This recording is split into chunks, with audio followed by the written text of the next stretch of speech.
Good morning बच्चों। कैसे हो आप? उम्मीद करती हूँ कि सभी बच्चे बहुत अच्छे से होंगे और अपनी क्वार्टरली एग्ज़ाम की तैयारी में लग गए होंगे। तो बच्चों आज ही करना है, जैसे क्लास 6 में अब तक हमने जो भी चैप्टर हमारे कंप्लीट हुए हैं, तो जैसा आप सभी जानते हो बच्चों को हमारा क्वार्टरली पोर्शन यानी क्वार्टरली एग्ज़ाम हमारे अब नज़दीक हैं। तो आज मैं आपको उसका पोर्शन दे देती हूँ कि पोर्शन वाइज कि आपको कितने चैप्टर से कितने चैप्टर तक आएगा और क्वेश्चंस किस हिसाब से आएंगे बच्चों, यानी क्वेश्चंस कैसे रहेंगे हमारे। ये दोनों चीज़ों को आपको अच्छे से समझ लेना है। मैं आपको एक्सप्लेन कर दे रही हूँ, पोर्शन भी आपको मिल जाएगा आज, ठीक है। तो आओ पहले देख लेते हैं। अब इसमें हमारा है पोर्शन में बच्चों, पहला चैप्टर है चैप्टर 4 राम का वनगमन। राम के वनगमन में हमारा पहला क्वेश्चन था बहुविकल्पी प्रश्न, फिर अति लघु शब्दार्थ और सही वाक्यों के सामने सही तथा गलत वाक्यों के सामने गलत का निशान। इसी प्रकार के क्वेश्चन बच्चों आपको क्वार्टरली एग्जाम में आएंगे। तो आपको ये पोर्शन, अब इसकी प्रैक्टिस आपको हो भी गई। जैसे आपका संडे संडे जो टेस्ट होता है, जो वीकली टेस्ट हमारा हो रहा है बच्चों, उसमें भी आपको उसकी थोड़ी बहुत प्रैक्टिस हो जाएगी। तो हम बच्चों क्या करेंगे, इसी हिसाब से आपको क्वेश्चन आपके जैसे जो शब्दार्थ है या संदर्भ से व्याख्या है, तो व्याख्या में भी आपको कुछ क्वेश्चन पूछे जाते हैं, पोएम में नहीं लेकिन रेखांकित अंश में आपको क्वेश्चन पूछे जाते हैं। तो रेखांकित अंश में मैंने जो आपको क्वेश्चन पूछे हैं, कहीं ना कहीं वो क्वेश्चन कुछ आएंगे और पिछले चैप्टर से एकाध क्वेश्चन आएंगे, बट आपके इन्हीं चैप्टरों से आपको क्वेश्चन ज़्यादा आएंगे और क्वेश्चन इसी हिसाब से आएंगे। बहुविकल्पी में बच्चों क्या होता है, और एक क्वेश्चन होता है उसका एक ही आंसर होता है, बट हम आपको 3 ऑप्शन और देते हैं, तो आपको जो सही आंसर है उसको टेक आउट करना है, ठीक है।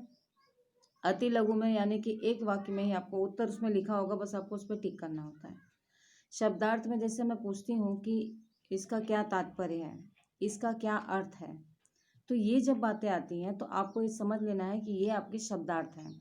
इसलिए चैप्टर के शब्दार्थ को आपको एक बार ज़रूर देख लेना है। और फिर सही वाक्यों के सामने सही का और गलत वाक्यों के सामने गलत का, यानी 4 ऑप्शंस में सभी बातें होंगी। अब आपको पढ़ के उसमें तय करना है कि कौन सा सही लिखा हुआ है, ठीक है, और उसी पे आपको टिक करना है। अब हम आएंगे चैप्टर 5 में। चैप्टर 5 में चित्रकूट में भरत। चित्रकूट में भरत में आपको अति लघु उत्तरीय प्रश्न आएंगे, फिर रिक्त स्थानों की पूर्ति आएगी, बहुविकल्पी प्रश्न आएंगे और सही वाक्यों के सामने सही तथा गलत वाक्यों के सामने गलत का निशान। तो इसी हिसाब से बच्चों लगभग आपके सारे जो क्वेश्चन आंसर हैं। अब रिक्त स्थानों की पूर्ति में क्या होगा, रिक्त स्थानों की पूर्ति में जो आप लेसन हम जो रीड करते हैं, जो पढ़ते हैं, उसी से रिलेटेड कुछ रिक्त स्थानों की पूर्ति आपको आएगी।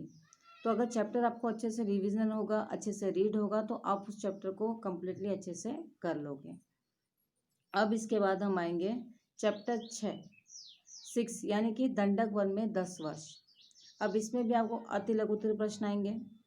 फिर इसमें एक इम्पॉर्टेंट क्वेश्चन और भी है बच्चों, जैसे कि हम कथा पढ़ रहे हैं, रामायण की कथा है जिसे हम बाल राम कथा के नाम से इस वक्त पढ़ रहे हैं। तो उसमें किसने किससे कहा, जो वार्तालाप होती हैं, जो आपस में बातें होती हैं, जैसे राम लक्ष्मण, ये सारी बातें हमने देखो कई बार सुनी है। अभी जैसे सीता की खोज में हमने जो चैप्टर पढ़ा है, उसमें कहीं कहीं राम बहुत ज़्यादा व्यथित हो रहे तो लक्ष्मण उन्हें समझाते हैं।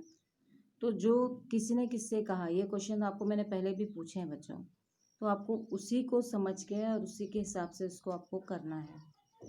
तो इसमें किसने किससे कहा है आपके रिलेटेड लेसन से ही आ रहा है, आपको अलग से नहीं आ रहा है, तो आपको उसको समझ के उसका आंसर देना रहेगा, बस आपको टिक आउट करना है। बट क्वेश्चन ऐसे आएंगे तो उसके लिए परेशान नहीं होना है।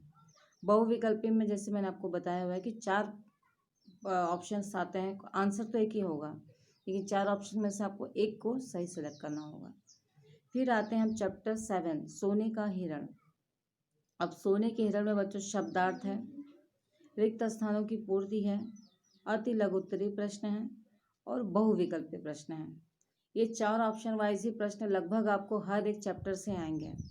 अब आपको करना क्या है कि जो भी शॉर्ट क्वेश्चन है, लॉन्ग क्वेश्चन है और रेखांकित अंश की जो व्याख्या आती है, तो आपको व्याख्या नहीं करनी है। व्याख्या से रिलेटेड जो क्वेश्चंस मैं आपको पूछती हूँ, उसमें जब हम रेखांकित अंश की प्रश्न लिखते हैं, प्रश्न के बाद हम देखो उसमें प्रश्न लिखते हैं ना, जितना रेखांकित होता है उसमें से ही आपको प्रश्न आते हैं, तो वैसे ही कुछ प्रश्न मैं आपको उसमें से लूँगी। तो उसके लिए ज़्यादा टेंशन की ज़रूरत नहीं है, आप इजी वे इसको देख के और कर सकते हो, ठीक है।